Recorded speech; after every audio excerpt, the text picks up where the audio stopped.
So take time for that. About 2:40.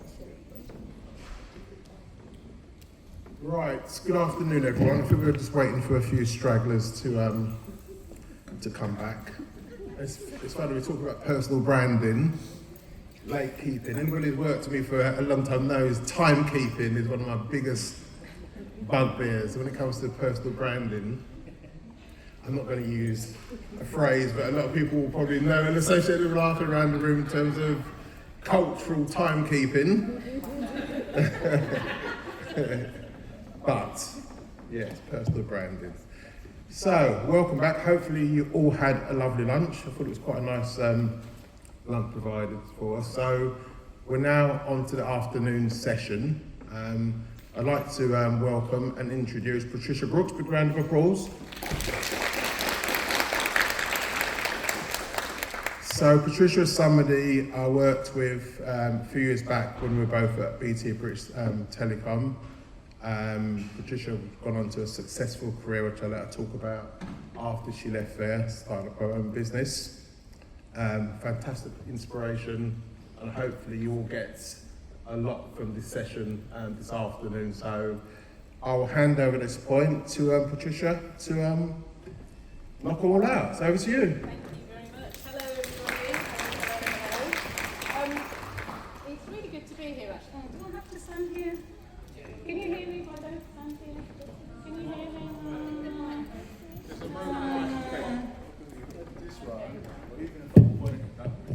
Alright, can you still hear me? I just don't want to stand here because it's kind of like... Ooh. You might have done something here. Alright, I like a mic.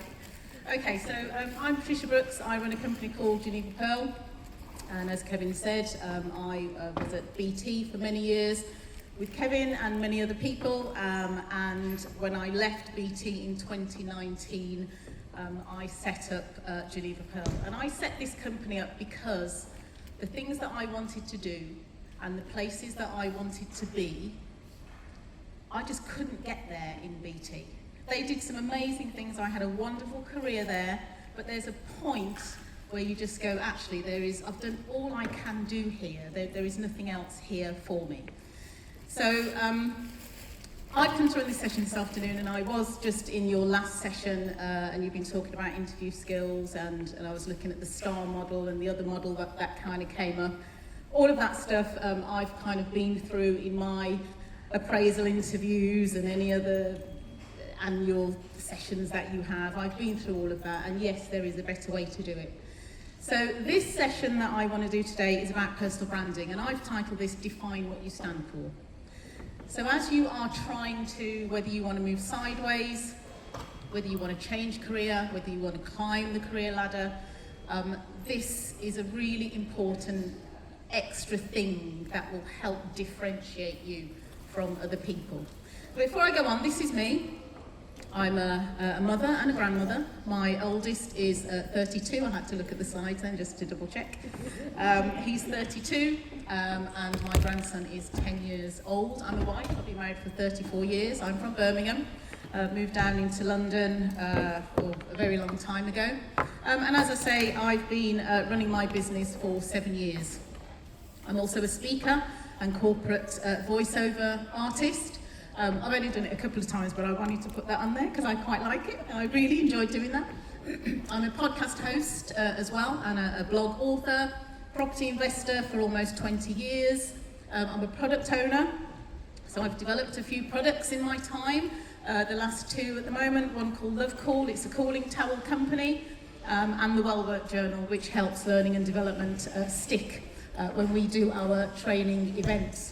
I like to consider myself a culture change expert as well, and a female empowerment coach, and I run events in Grenada in the Caribbean, St Lucia to be, and also in the UK. At the moment they are for women, because those are the people who are attracted mostly to what I do, but I've also run them for mixed audiences and also for men.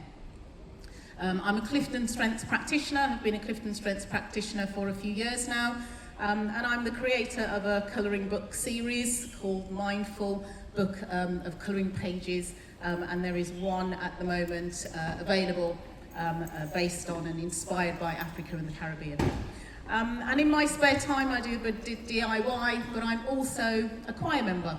Singology choirs, you may have seen us on TV a couple of times. We sing at Wimbledon, we sing at the Chelsea Flower Show, a few other places, and I've also singing with the London Symphony Chorus. So this is me in a nutshell. I thought I would just do it like that, but there's a lot of things there. When there's a lot of things that you have, that you're doing, then it's really, you want to kind of talk about them all the time. But you've got to try and narrow it down and get to the point of, but what do I want to be known for? You've got to get that bit straight. Otherwise, people will be confused by you. You go to interviews with all of these things. I can do these 27 things. I've got 37 years experience doing these 27 things. And they go, yeah, but we don't really know where to place you. If you go to agencies, if you go to interviews, they go, yeah, this is all great, but what do you want? Where do you want to be? So that's what this session is all about. I want to hone in on this. Now for me, I do want to be known as, and I've spent some time in the last few years trying to put myself out there more as these four things. The female empowerment coach. I really want to be known as that. I've been running events for the last 3 years now. So I think I'm getting that. I want to be known as Clifton Strengths practitioner. These are the things, it's the foundation of everything that I do when I'm working with individuals, whether it's coaching or mentoring. It's the things that I do, and it's also the basis and the foundation when I'm creating happy, harmonious, and high-performing teams. I do a lot of speaking around, hence why I'm here. I want to be known as a speaker and facilitator. When people are running sessions, whether they're tricky or not, they kind of get me in to kind of host the session. That's always good. And I still work a lot with companies helping to change their culture, helping to move the company culture from where it is, whether it's, dare I say, a little bit toxic, or it's not very productive anymore, or people are a little bit unhappy, or sickness rates have increased. They kind of get me in to kind of help change the culture. These are the things that I want to be known for. Okay, so of all the 12, can't remember how many was on the other side, of all the things there, I've kind of narrowed it down to these. And what I've done here as well is that all of these things are connected. They're connected in some way. So I'm not jumping from one element to the next and confusing people about where I am and what I'm going to do. They're all connected, and this is what I want to be known for. So we're going to be talking about personal brand. Just give me a show of hands if you think you have a personal brand. Okay, I can see a couple of hands. So what is personal branding? What is personal branding? If I said, what is it? Describe what personal branding is. Reputation. Okay, reputation. Okay, unique selling point. I saw some movement over here. Yeah, your USP. Who you are. Who you are, yeah. What else? What you're known for, yeah, exactly those words, yeah, absolutely. Your value. What people say about when you're not in the room. Your value. Your value, yeah. All of these things are really important. But I do want to make a distinction as we move on between brand and reputation. We all have a reputation. Whether you like it or not, you have a reputation. We all do not have a personal brand. And there is a difference between those two. Now I want you to look at these three people on here. Does everyone in the room know all of these three individuals here? Okay. I brought them up because I just want to discuss them with regards to personal branding. So let's kind of start with Mr. Beckham there. Tell me what you know David Beckham for. Football, what else? Modelling, cheating on his wife, we'll talk about that. I think that might go into the reputation bit, but hey. Family man, businessman. What else is he known for? Boxer shorts, tattoos. Yeah, he's known for lots of things. But I think all of those collectively, apart from cheating on his wife, are kind of like the businessman type of thing. He's used his money from football and invested it into various different kinds of businesses. So I would say he's got a reputation, but he's also created and creating a personal brand. And we may have heard that he is the financier sometimes behind Victoria Beckham and her wave of fashion that she's doing. So yeah, what about Oprah? What is Oprah known for? Sorry, say that again? Talk show? I didn't hear. Yeah. What else is she known for? Actress, yes. What else? Mentors young girls. Yeah, development. Yeah. Yes, author. Yeah. Yeah, she's wealthy. All of these guys are wealthy. But wealthy doesn't define your brand. Wealthy does not define your brand. You can be wealthy and just have a reputation, and it might be a bad reputation, actually. Okay? What about, sorry? She was the most influential woman for many years. She was, yes. Why? Why? Why? Why was she seen as the most influential woman? Pioneering business, her far-reaching, yes. Yeah, yes, empowering, yeah. Yeah, so her brand that she created, I would say went a long way to making her the most influential woman. She's a philanthropist, right? I don't know how many of us know that. She doesn't shout about it. It's not a badge you wear. A true philanthropist doesn't wear a badge. They don't want to be awarded for giving. Rihanna, tell me what you know about Rihanna. Singing, makeup. Underwear. Does she? Is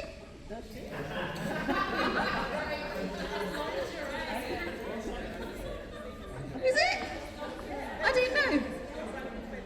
Oh, I thought that was just makeup. Okay, you know more about her than me. Okay. Ain't it though? Actress, yes. Mother. All of these people are business people. They've taken their initial investment of cash and kind of branched out into other things. And for me, it feels like they've branched out into things that are meaningful to them. It's going to bring meaning to them, but they also like to give a lot. Personal branding is quite important if you want to be known for something, as we've said over here.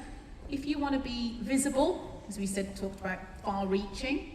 And all of these individuals here, I believe, put themselves out there authentically. Do you ever see David Beckham, Rihanna, Oprah in a position where you think, oh, that's not really them, that's not really them? I feel like, to have a really strong band, you need to be trusted, you need to be coming across authentically, there's no pretense. That's what I see. And you need to be consistent in how you put yourself forward, which is why I said, David Beckham and cheating on his wife. I'm saying that because someone else said it, just in case there's anything else in it. Okay? That obviously wasn't part of his brand. That wasn't intentional. Okay? So if we just put that aside a moment, all of these people have been consistent in what they are putting out. And when I say consistent, I don't mean they're just doing one thing. I mean, and it's probably things that we don't know, everything that they are doing is potentially connected for them. And when they go to do something else, you should naturally be able to see why they've taken the next step, and why they've taken the next step, and why they've taken the next step. Things should be connected for you as the buying public, and also for them. And they've also made themselves visible to the degree that they want to be visible. And some people get this a little bit wrong as well. They think visibility is showing everything to everybody all of the time. I would say there's things that we don't know about these individuals because they have chosen to keep them private. And they make visible what they want us to see based on what they want to be known for. So that's what I would kind of say there. So brand versus reputation. You said reputation is brand. What's the difference between brand and reputation? Give me some little shout outs. Brand is commercial. More visual. You control your brand. Sorry, I heard something.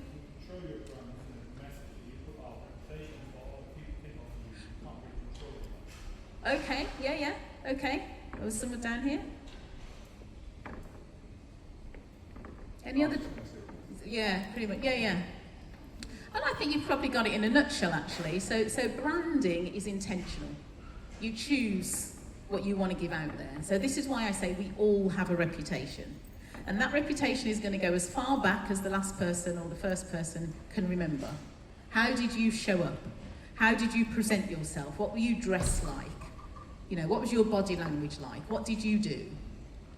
They're going to remember those things, and that is the reputation that stays with you. It's unintentional, it tends to be, until you start to think about it consciously, and then you can choose to change that reputation in line with the brand. Okay, so the reputation is a subconscious, it's a subconscious happening. It's what people perceive of you. It's what people believe they know of you because of how you behave, because of how you have put yourself forward and made yourself visible. So the difference for me, in a nutshell, is exactly what this gentleman said. What's your name, sorry? Daniel, yeah, hi. So Daniel kind of said, yes, brand is intentional, it's what you want people to know. Reputation is what people think they know and what they believe about you. You said that in so many words, right? So yes, so that's kind of the difference here. We can choose our brand. Your reputation has already gone before you. What's gone is gone. What's past is past. You will have that reputation until you start to adjust it. Now, in line with today's subject and getting yourself ready for interview, the next stage of your career, whatever that may be, knowing yourself and knowing your brand and putting out there what you want to be known for is really, really, really important. So I have got here 6 steps to creating your personal brand. And I'm going to go through 3 of these steps, and then there's some stuff for you to take away. Sorry, Kevin, I'm not keeping time. I don't have my watch on. Could you keep time? Yeah? So these are my 6 steps. Now, you will see lots of different frameworks and steps, but I like to keep things really, really simple. So the first thing that you need to do to intentionally create what you stand for so that people can see what you stand for is that you need to kind of define what drives you. And there's 7 questions that I'm going to bring up in a moment. We can share these slides afterwards, but there are 7 questions coming up that I just want to walk through. But you've got to define what drives you, what gets you up in the morning, what are your non-negotiables, the things that you will accept, the things that you won't accept, what drives you. Once you've kind of defined that and you've kind of have a statement, a personal brand statement, I'm going to call it, well, that's what I call it. Once you've got that and you can start to speak that and articulate that, then the next thing is to, wherever you want to go, whether it's the current organisation, a team within the current organisation, a different organisation, you need to align what you are saying to that organisation's values. What they're aiming for in the next year, 3 years, 5 years, whatever their plans are. So this involves you doing some research. This involves you really thinking hard about, actually, if they're talking about financial growth, then what could I be saying that aligns with my personal brand so that when I'm talking about it to the person I want to be seen by, they go, oh, right, oh, wow, okay.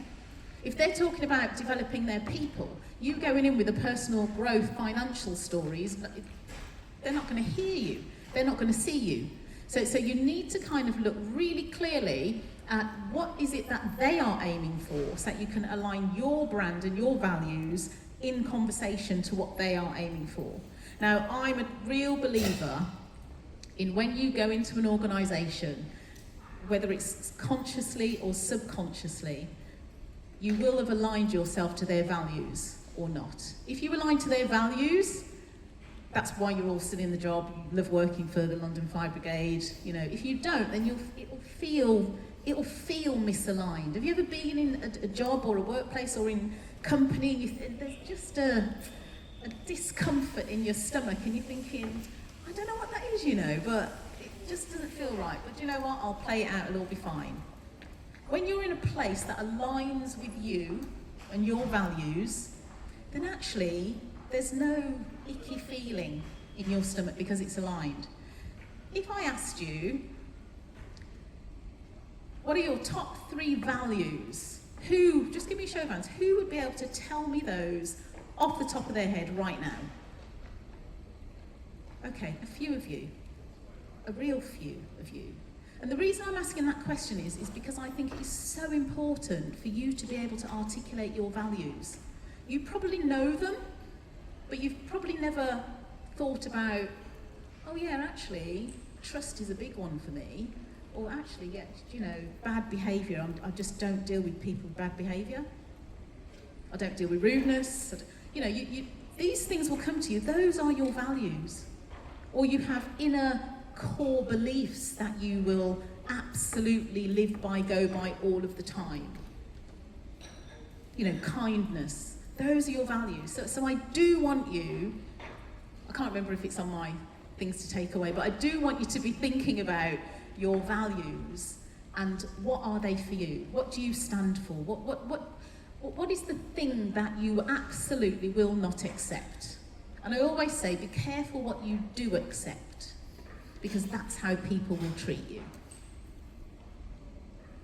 So do step away from this session, along with some other things in a minute, where you're actually identifying your values. And if you're this is it's a tricky one to get to, because we try and write things in sentences and paragraphs.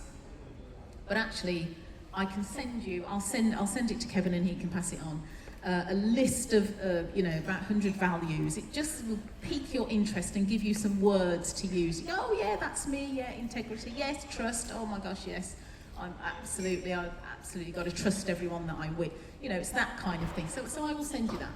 So align yourself, where you want to be, your values with the organisation, team, whatever you're aiming for, align it with their values.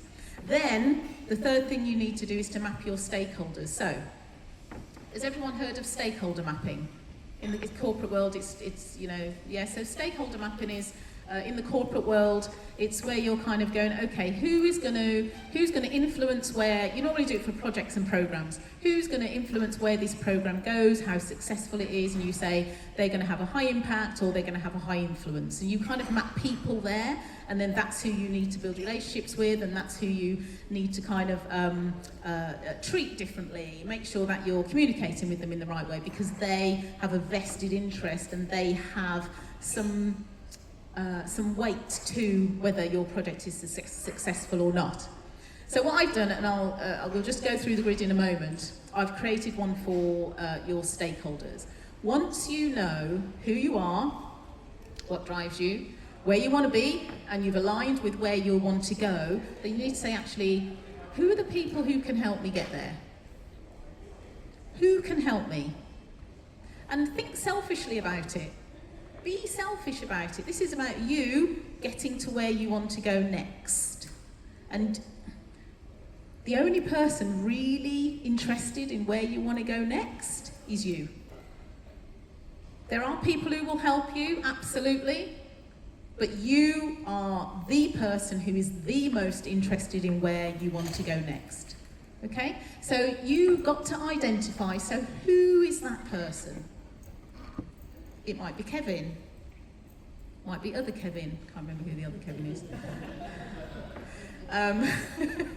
Anybody, but you do need to identify these individuals, because you are going to purposefully and intentionally work out how you can connect with them. What is it you can say? So I want you to map your stakeholders. Once you've done all that, then you're going to create your personal brand statement. This is, what do I do? Why do I do it? And on the last slide we were talking about the interview technique and the what, why, how, same type of questions. These questions come up all the time in that sequence. So I want you to do that. We're going to create your personal brand statement. Now, who has a personal brand statement? Nice. So what we want to see then in the next couple of weeks is everybody having a personal brand statement. Or when your next move is going to come. When are your annual reviews? What month do you do your annual reviews? Or are they monthly? What is it? What happens? 6 monthly. When's the next one due? What month are we in? June. Right, so you all have chance. You've got time to create your personal brand statement and to do these things, because you are going to differentiate yourself. You are going to stand out so that you get the reward, whatever it may be, that's coming for you. That's what we're going to do. Then we need to be visible. You need to be visible. And the problem that a lot of us have, including me a few years ago, I'd be like, I've done enough. People will come to me if they want me. But no, you have to do the legwork. You have to show yourself in the way that you want to be seen. So need to be visible. But you'll see a lot of things out there for those 4 things that I said I want to be known for. You'll see very little out there about my family, because I choose not to put that out there. You'll see 1 or 2 things every now and again, but I choose not to. So you can choose. Visible doesn't mean everything every day to everybody. And then, of course, create a plan. So these 6 steps are the steps that I want you to take. Now, you can take a picture of these, but I will share the slides. These are the 7 questions that I want you to ask yourself, and this will help you to really kind of get underneath and start to articulate what drives you, what moves you, what gets you up in the morning, what skills or talents are you most proud of. If I was to ask now, I just want a couple of shout outs here. What kind of projects energise you? Just tell me a few things. What kind of things, tasks, activities, projects bring you energy? You get excited when they're coming. If someone says, oh, can you do this for me? You think, oh yes, that's me, that's me, that's me. Or, on the flip side of that, someone asks you to do something, you go, oh, okay. What? Business change? Tell me a bit more. What energises me is that I like problem solving. So Okay. I like it when there's something that not needs to be fixed, but there's a change that's happening to improve. Okay, can you see her face when she's talking about that? I know she was facing here, but some of you saw her face. So your face lights up when you're talking about things that you love to do. Someone else, what energises you? What do you love doing? Helping other people. Yeah. In what way? Tell me. So the other day, Craig rang and said, can you speak to somebody? And I was like, oh, I'm a bit busy. And then, but he was like, oh, I thought about it. So actually, I got all energised, rang him up. I was on the phone for ages, and then rang him a second time the day before. And spent a lot of time with him. That energised me, that I was helping somebody. There you go. Developing people, absolutely. Anyone else? What kind of makes you excited? What kind of brings you joy? Planning a holiday. The downtime. Yeah, do you know, and there's, we laugh about that, but actually it might be the planning element, it might be the curiosity element, it might be the unknown, it might be the ideas, it might be the, let me pull all this together. Those are the types of things. And we laugh at planning a holiday, but actually, if you think about the things that go into planning a holiday, it's those things that will bring you joy. And if you kind of think about that consciously now, you can think about, if you're planning anything, if you're organising anything, if you're putting anything together, you'll probably get excited by it because it has all of those facets in it. What about things that drain you? Who wants to dare say the things that you really hate doing, the things that drain you? Meetings with lack of value. Doing things with lack of value, yeah. Meetings with lack of value. Meetings for meetings for meetings, those meetings. Yeah, where everyone just needs to turn up, but not many people know why they're there and what they're going to get out of it. Yeah, so you like to be productive, you like to see action, you like to see something productive, some kind of outcome or output. That's how I would flip that one. So you can see what I'm doing here. So if you can't think of things that you love doing, and it's harder to articulate than you probably think. If you can't think of those, think about the other side of the coin and then flip it. And then you will get to the things that you love doing.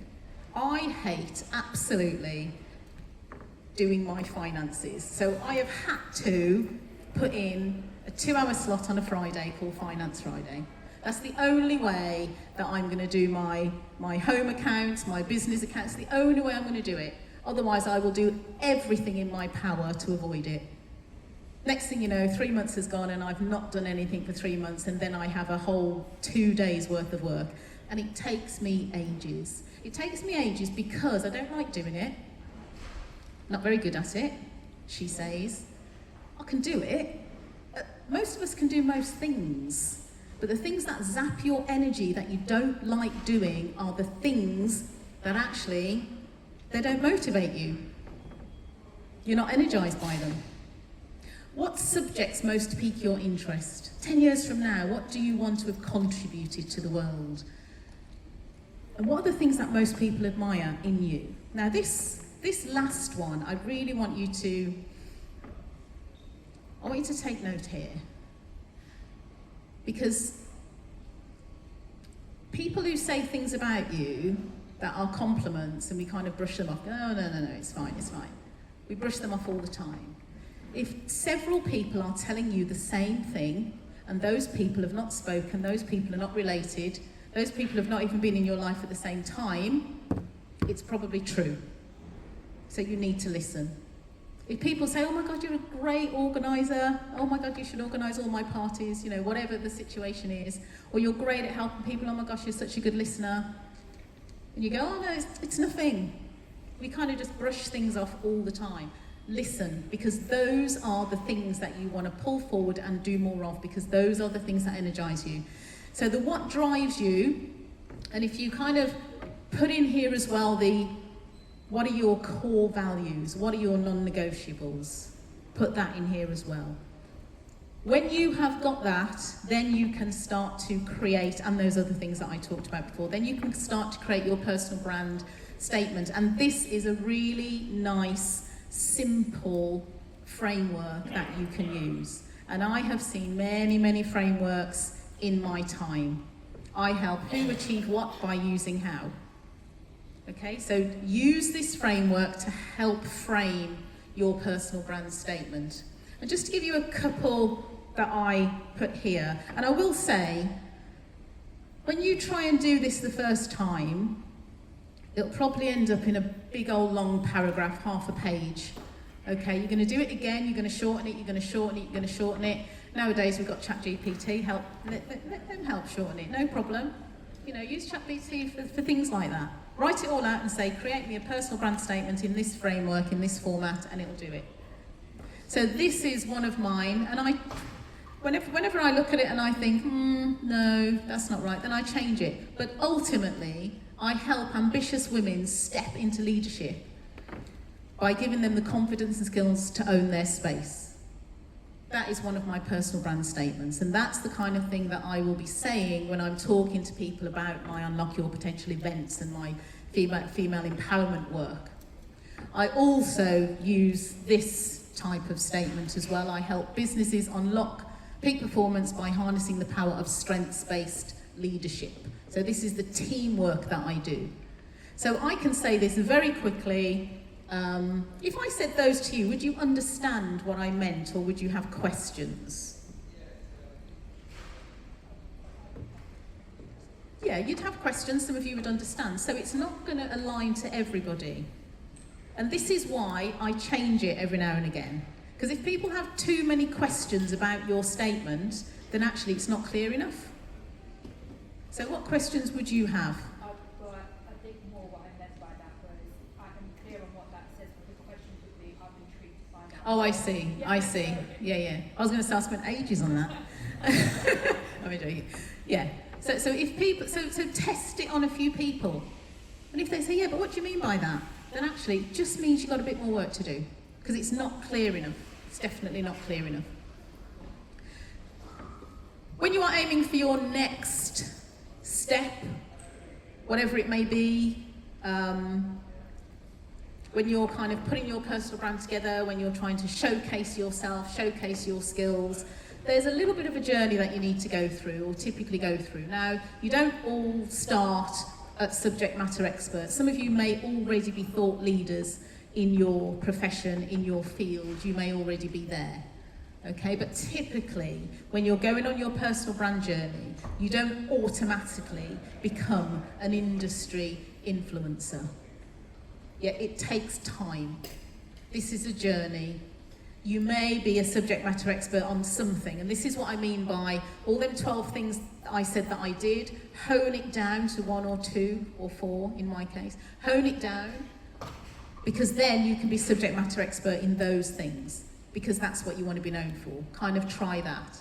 You may then be asked to share your experiences. You may be asked then to contribute to papers and give opinion and give thought. And then building groups around what you're doing. And this is the journey. So please don't think that this is a small, short-term thing that you're doing. It's like reputation. It takes a long time to build. Actually, no, I'm going to flip that. Your reputation takes a short time to build and a long time to get rid of. Or to change. I just want to show you this one here. When we're talking about brand, most people will aim for skills, capability, achievement and position. But you can see from here that it's the least important part when you're building your brand. People will stop being interested or not be as interested in what skills you've got, how many masters you've got, how many degrees you've got, how many qualifications you've got. They will not be interested in that.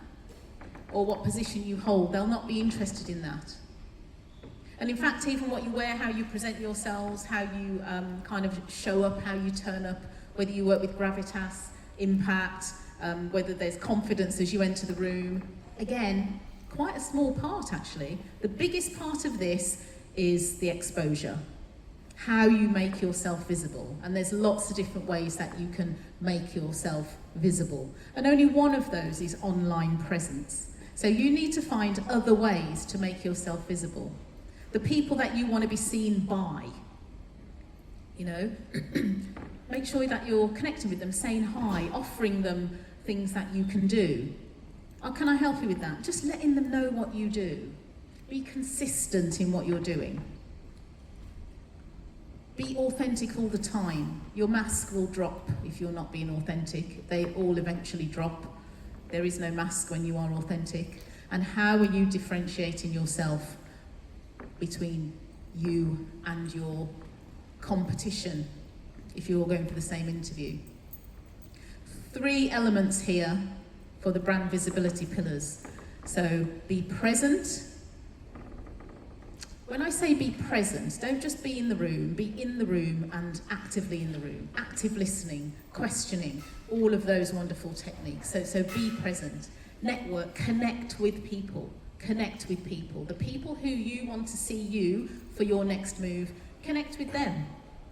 Who thinks they're going to find that really difficult? Yeah, 1 or 2, because sometimes it's hard to strike up the conversation. What shall I say? So the way I've done it in the past is offering them something in the nicest, how can I rephrase that? I noticed that you're doing this particular project. I've done X before. I'd like to show you what I've got. That's how I got my job into culture change at BT, actually.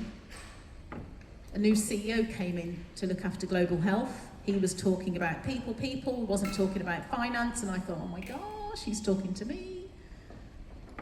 And I thought, how do I speak to him? He was CEO, I was manager. That's about 4 steps below. Didn't really talk to CEOs, but I thought, he's got what I want. So I'm going to show him I was doing my master's at the time, I'm going to show him my dissertation paper. I just braved it out and thought, do you know what's the worst that can happen? And he gave me an opportunity to look after culture change for the whole of global health, 110,000 employees, and I was like, fantastic. So that was my first break, just by me going, I just need to, he's saying all the right things that connect with me, I want to do that. So network, connect, and the content that you put out, the third pillar here to be visible with your brand is what you put out there. So as I said, you can choose, you can decide, it might be pictures, it might be video, it might be white papers, it might be blogs, it might be, you know, whatever is comfortable for you and whatever is there. So, let me just jump into here. We're talking about personal brand stakeholders. Remember I said these are the people you want to be seen by. So this is just a nice list to remind you of when you are making yourself visible, be intentional with who you are trying to make yourself visible to. Because trying to be visible to everybody means that nobody will see you because you haven't honed in on who you want to see you.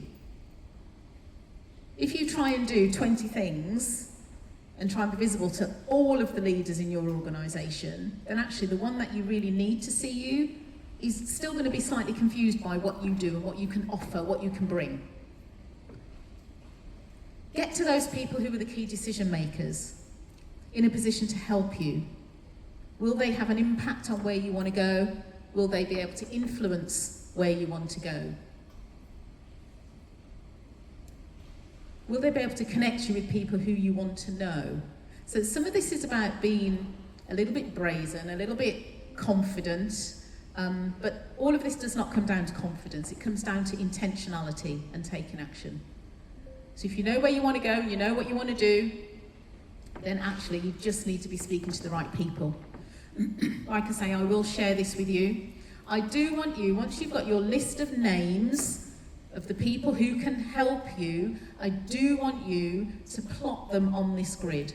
So if you've got a name, so you've thought, right, Kevin, he can have a high impact on my future because he's in the team that I want to be in. You know, let's keep it that simple. And actually, he's quite influential in the organisation. So I'm going to put Kevin up here. Okay? The people who you have up here, you want to stay connected with them, you want to be visible, you want to know what their challenges are, you want to know what their goals are, what they're aiming for, what the team is aiming for, what the organisation is aiming for. You've got to find ways to demonstrate your capabilities. And it won't be in 5, don't bombard them, because they'll just block you. No, don't. But don't bombard them. This is a slow burn. I don't want to set any expectations that this happens in 6 weeks. Okay? But this is a slow burn. You may have someone who may have an impact on your future. Okay? May have a big impact on your future, but they're not very influential within the organisation. You're going to pop them down there. Okay? In that first quadrant. Know who they are and what they do. Keep an eye on their journey. So this kind of just gives you a bit of a model of how you can get to the individual. So I want you to try and do that. Who's Googled themselves recently? Yeah, all right, Kevin. All right, Kevin. I want you to look at a couple of these. I've put 6 challenges on here for you, and I want you to do at least 2 of them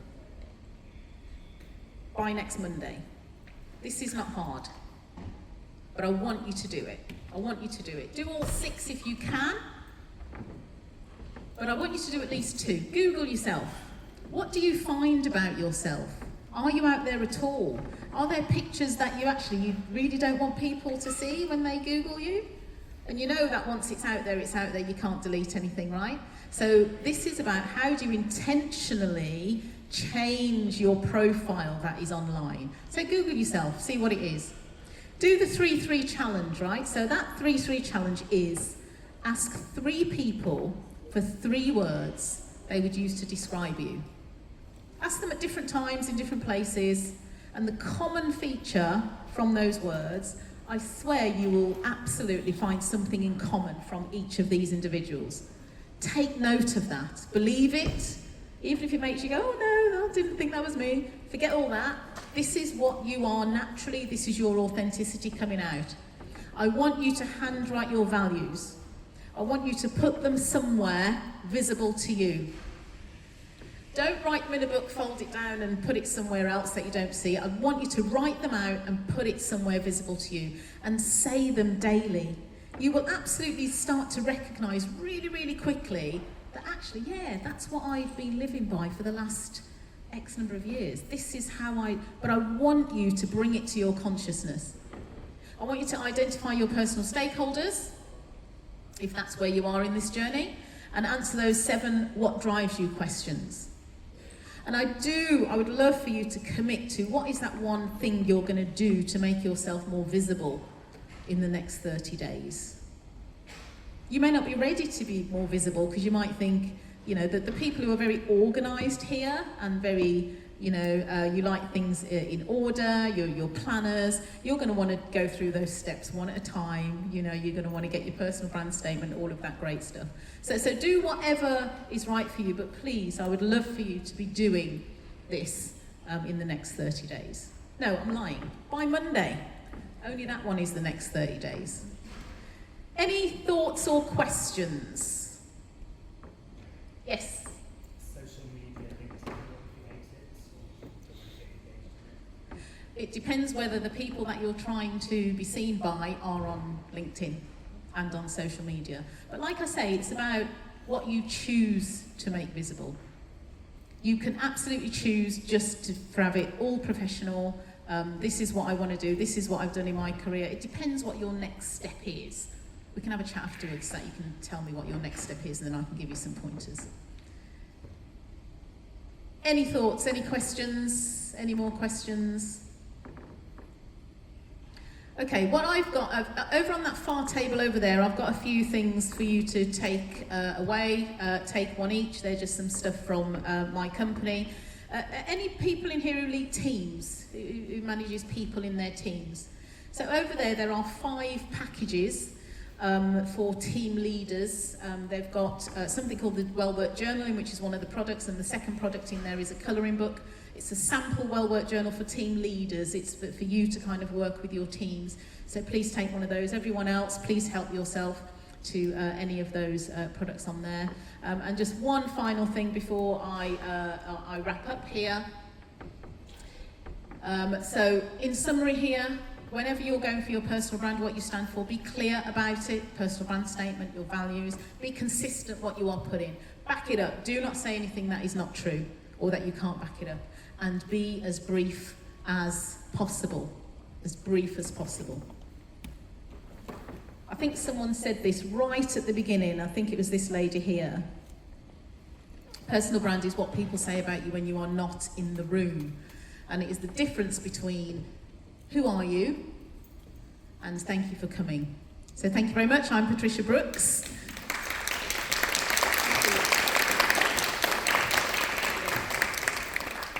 Thank you, Patricia. Any questions for Patricia? Somebody must have at least one question to think about personal brand. So this, in our organisation, people stay here for years. Yeah. And sometimes your personal brand may not totally align with maybe what the direction in which the organisation is going. Yeah. And you're a long way into your journey in the organisation and you don't want to leave because it's serving a purpose. What do you say to that maybe rebranding yourself or get another job? Like, but some people may not be in a position to take that risk. So those who are not in a position to take that risk, would you advise them to rebrand themselves or just stay at the level they're at? It's just about, like, if you're not comfortable with being who you are in your organisation entirely because you think you may not be welcomed, but you're comfortable enough to stay. Yeah, that's a really good question, actually.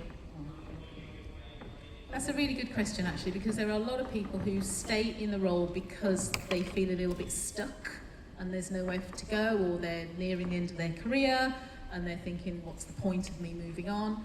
But what I would be saying to that question, and I say this a lot to people I coach and mentor, you need to decide whether it's worth your time staying in that position and being unhappy, or just doing it to pay the mortgage, or whether you want some real value and excitement from your last few years or whatever point you are at.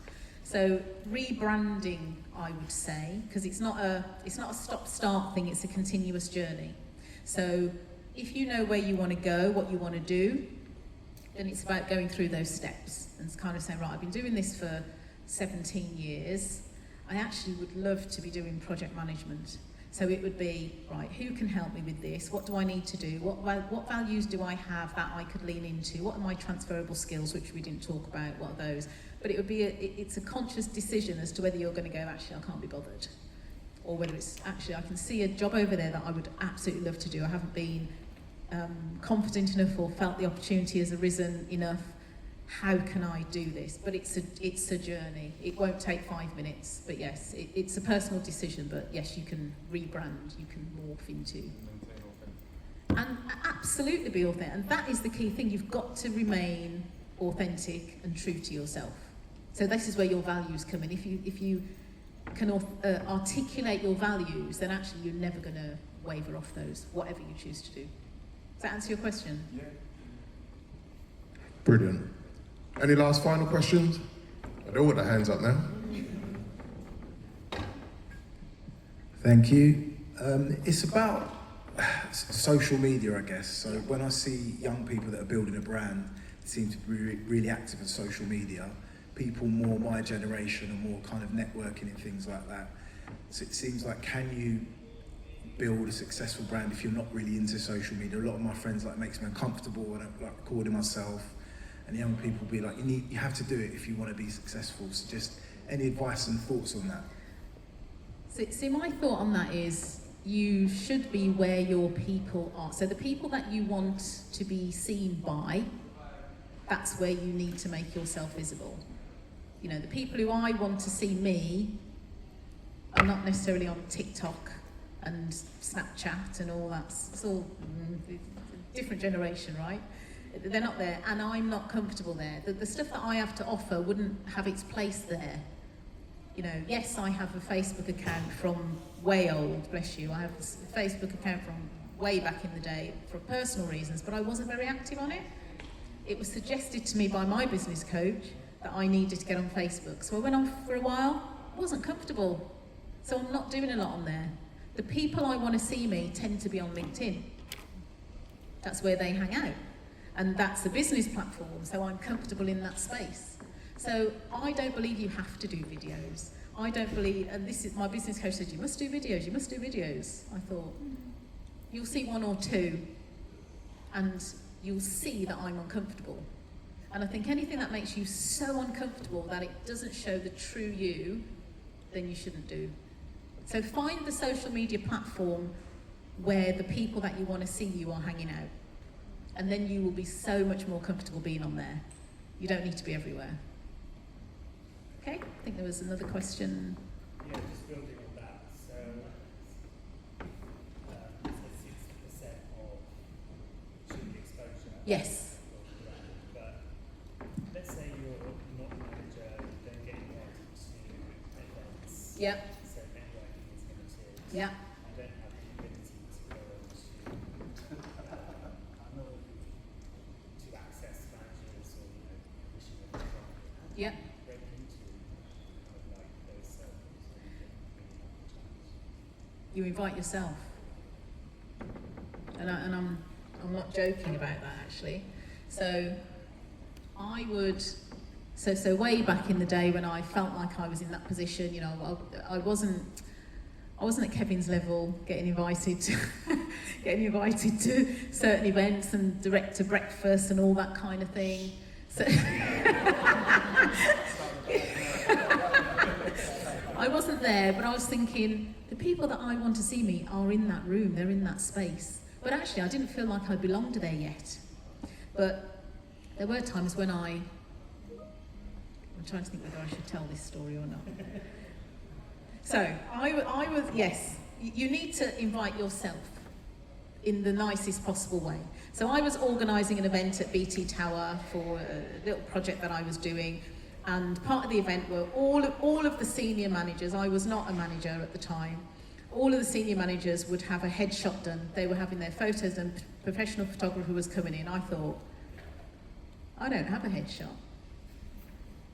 how am I going to get a headshot? So I just wrote myself in. No one questioned it. I wrote myself into the order. No one said a thing. I just put my name on the list. Right, Kurt, Melanie, Patricia, you're next. Okay. When I had my headshot done, you will see that headshot on LinkedIn. Even still to this day, Kevin probably doesn't know that. I'm trying to think if you were on. I'm trying to think if you were in the list. But no. Just invite yourself. Get in the room. Ask someone if you can go. Some of the big exhibitions that I want to go to. There's an exhibition called Health Technologies or something, and it costs a bomb to go. I ask all my friends, can I come with you? Because I know they've got a ticket. It's almost like you've got to get rid of the shame of it. Because I would never have done that 15 years ago. But actually, if you want to be in that room, sometimes you've got to just say, Kevin, do you mind if I come along with you? Sorry, I am using your name a lot, and I do apologise. Yeah. Yeah, but just ask, just pluck up the courage to say, do you mind if I come along with you? Or how do I get a ticket to that? Just find your language of how you speak. Just find a way to get in. But yeah, get yourself in the room. Time for one more question. Hello. Hiya. Thanks for this afternoon and your input, really appreciate it. I suppose my question is, well, I feel like it's a small one. So, you spoke about personal branding. What was the moment when you realised that your personal branding was working for you, even when you wasn't in the room? It's when it's a really good question actually. It's when people phone me and say, I saw someone at so-and-so last week, last month, and they mentioned you, and then they come to me. You know, or even, you know, Kevin kind of said, you know, we worked together for years, then we didn't see each other for years, then, you know, you walked past somewhere where I was having dinner with someone and we kind of crossed eye and we thought, oh, I know him. And then a few months later, he kind of goes, yeah, I've been watching you on social media. I'm doing this thing. Can you come? So it's a long game. People would have been watching you for 2 or 3 years sometimes before. It's getting yourself into people's psyche and being consistent with what you do. I mean, Kevin, what made you?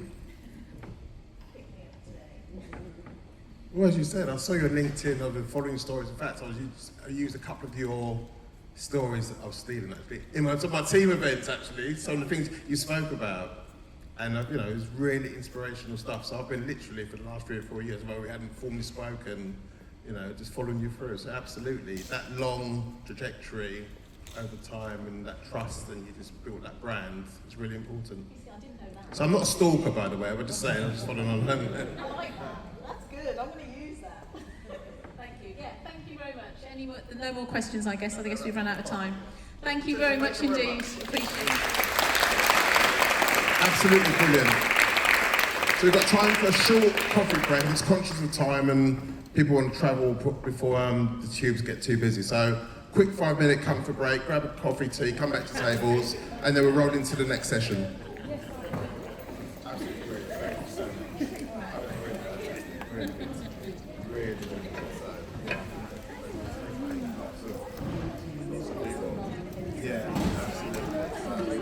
Hello, you're very welcome. That's all right, that's fine. Some good stuff in there for you. Oh, okay. Good. Appreciate that.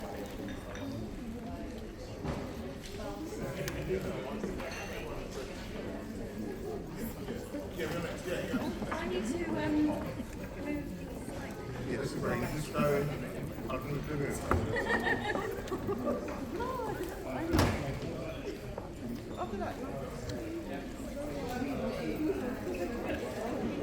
There you go.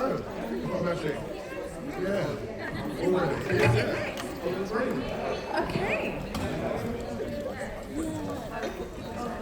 Do you mind if I just take this? See, can you pause? Can you pause on this thing? Because I'm going to delete some slides, okay? Not yours. The next batch. We'll just do it. Yeah. It will come off a little.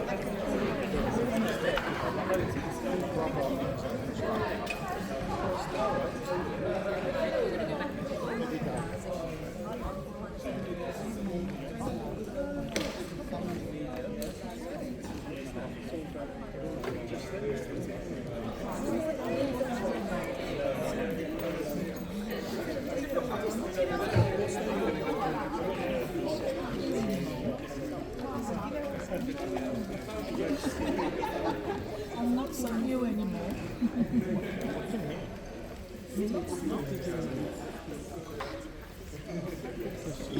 Sorry. Mind you, Yeah. run away. No, about the list. Oh, yes, no Yeah, problem. yeah. So I understand that the list exists. So I'm working with managers. Managers. I think it's. And actually tell me over the list because I'm on the panel, not that I'm doing it. I'm on the panel. And I'm into When did I think he was an MVP actually, is he? Yeah. I don't remember. Yeah, he was Someone else said, you know what, on that. So I was asking individual going around, but I got in there. But I will spread the word to other people. Actually, There's a list. I think. so rather than do what I've done, trying to figure it out, there's actually a list we need to ask for. So it will save that. I got an email. Somebody's looking for someone. Another email. I don't do now. Okay. So, but anyway, I hope you didn't mind me. Oh, no, of course. No problem whatsoever. No problem. Thank you. That's what I'm here for.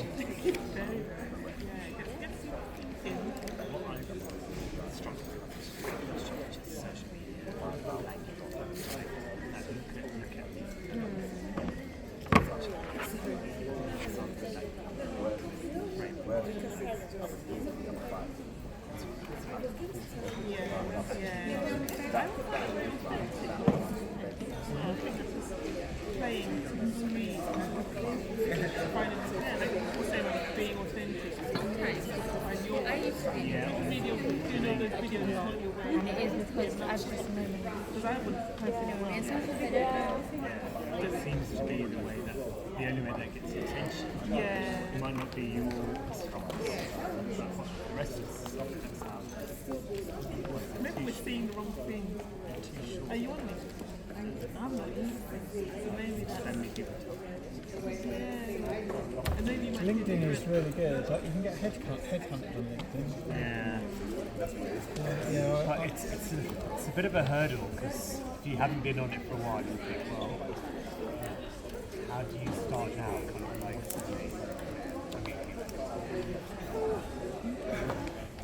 just do it. Just get going. You're not going to do anything wrong, are you? It's the worst that can happen.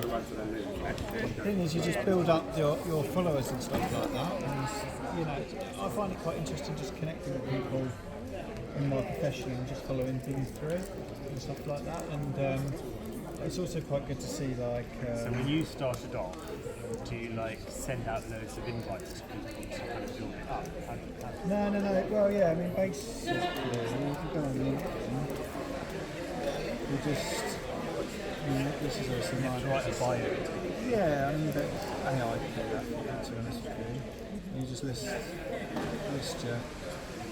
all your achievements and what your jobs are over the years. I mean, the thing is, if you're looking for a job, I mean, I've gone back to 2003, but I think I'm getting to a stage now where I'm getting a bit older, so I need to drop and go anywhere to show the last 15 years, because otherwise people can work out your age. And then also, if you've got Don't your age. no, if you've got degrees, or if you're just going to go back to, I mean, I would do it and say, I'll show you how easy it is. Yeah, I mean, I don't have a degree, but